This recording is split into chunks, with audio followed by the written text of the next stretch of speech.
Manto da invisibilidade. A capa da invisibilidade era um artefato mágico usado para tornar o usuário invisível, e uma das lendárias relíquias da morte.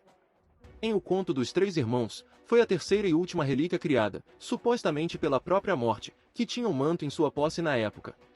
A morte concedeu esta capa a Ignotus Peverell depois que ele pediu algo com o poder de escondê-lo se ele fosse de um lugar para outro sem ser seguido pela morte. Segundo a lenda, quem a unisse com as outras duas relíquias, a varinha das varinhas e a pedra da ressurreição, se tornaria o mestre da morte. Essa capa de invisibilidade era a única conhecida que não desbotava com a idade e dava proteção eterna ao usuário, algo que nenhuma capa de invisibilidade normal poderia oferecer. Como tal, foi a única relíquia conhecida por ter sido transmitida com sucesso de geração em geração desde a época de Ignotus. Em 1991, passou para a posse de Harry Potter, que o usou com grande sucesso na Segunda Guerra Bruxa e resolveu passá-lo para seus próprios filhos. Origens místicas. De acordo com os contos de Beedre, o Bardo, o conto dos Três Irmãos, um conto de fadas mágico, três irmãos estavam viajando juntos pelo mundo.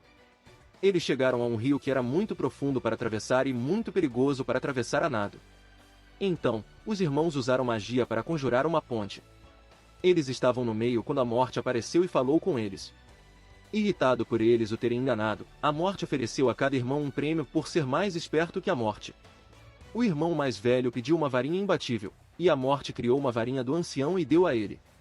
O segundo irmão solicitou a habilidade de devolver aqueles que morreram, e a morte deu a ele a pedra da ressurreição. O irmão mais novo não confiava na morte e solicitou a habilidade de sair sem ser seguido pela morte. Relutante e relutantemente, a morte entregou sua própria capa de invisibilidade, e eles se separaram. A morte logo ceifou a vida dos dois irmãos mais velhos, mas ele não conseguiu encontrar o mais novo após anos de busca. Ele evitou a morte usando a capa até ficar velho.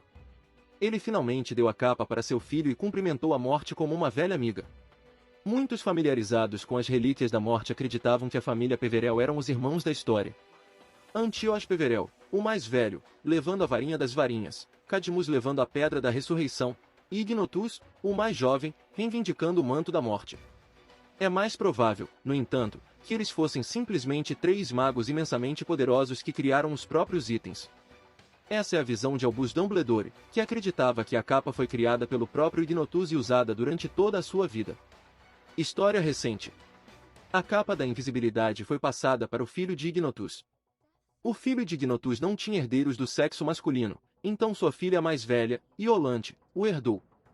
A família Peverell morreu na linha masculina nessa época, mas a herança foi passada de geração em geração através da linha feminina, os Potters, já que Iolanthe se casou com Arduin Potter de Stinchcombe. No século XX, a capa acabou nas mãos de Henry Potter, um membro do Wizengamot, que a passou para seu filho mais velho, Fleamont Inchamonflen. Fleamont Inchamonflen era o pai de James Potter, o pai de Harry Potter. James usou a capa da invisibilidade em muitos de seus crimes na escola de magia e bruxaria de Hogwarts e a manteve depois. Na época em que Lord Voldemort estava caçando os Potters para seu filho, a capa da invisibilidade chamou a atenção de Albus Dumbledore quando James mostrou a capa a ele. Dumbledore, que havia procurado as relíquias da morte na juventude, pediu a capa emprestada de James para estudá-la. Depois que James foi morto, a capa foi deixada na posse de Dumbledore. 10 anos depois, Dumbledore deu a Harry Potter a capa da invisibilidade como presente de Natal anonimamente e disse-lhe para usá-la bem. Este seria um conselho que Harry usaria muito bem durante sua vida escolar e além, já que a capa da invisibilidade ajudava Harry em inúmeras viagens e missões, incluindo sua caça às Horcruxes de Lord Voldemort. Não foi até 1998 que Harry descobriu a verdadeira natureza de sua própria capa de invisibilidade e sua verdadeira identidade como a capa da invisibilidade, conforme mencionado na lenda das Relíquias da Morte. Como o último descendente remanescente de Ignotus, a capa era de Harry por direito e foi mantida por ele após a derrota de Lord Voldemort. Harry resolveu passá-lo para seus filhos um dia, assim como seus ancestrais haviam feito. Antes do início do 6º ano de seu filho mais velho em Hogwarts, Harry deu a capa a James Sirius como presente. Depois de acidentalmente deixar seu cabelo rosa com um pente de brincadeira que seu tio Ron lhe dera, James reclamou que teria que usar a capa para esconder o cabelo. A capa foi roubada do baú de James por seu irmão mais novo, Albus, durante o mesmo ano, que a usou para se esconder da professora McGonagall na biblioteca. Habilidades. A capa da invisibilidade era especialmente poderosa. Se a história fosse verdadeira, ela escondia seu portador de forma tão absoluta que nem mesmo a própria morte poderia encontrá-los. Permaneceu completamente eficaz ao longo de sua longa existência de cerca de 7 séculos, ao contrário das outras capas de invisibilidade, que perderam seu poder com o tempo. Também era resistente a feitiços e outros feitiços que normalmente danificariam ou tornariam ineficaz uma capa de invisibilidade normal, mantendo-a em perfeitas condições por séculos. Um exemplo de sua resistência ao feitiço foi visto pouco antes da Batalha de Hogwarts em 1998, enquanto Harry, Ron e Hermione estavam amontoados sob ele. O feitiço convocatório de um Comensal da Morte não teve efeito na remoção da capa da invisibilidade. Mesmo a queda do ladrão não o afetou. Embora poderoso, o manto da invisibilidade não era infalível. Embora a própria capa resistisse a dano de feitiço, ela não protegia o usuário de feitiços usados contra ele pessoalmente.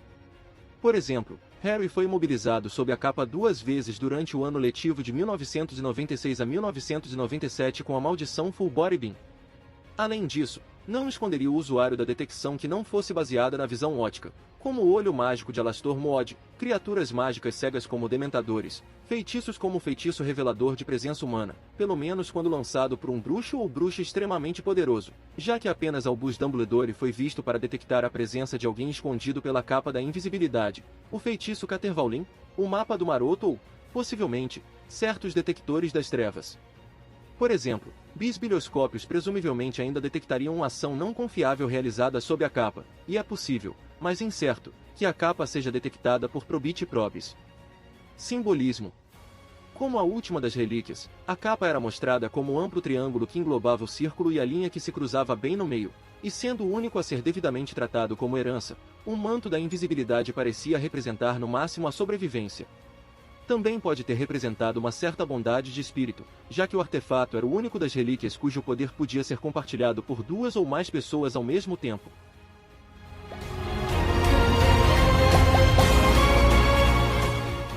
Se você gostou do conteúdo, não se esqueça de dar like e se inscrever no canal. Eu fico aqui, até a próxima!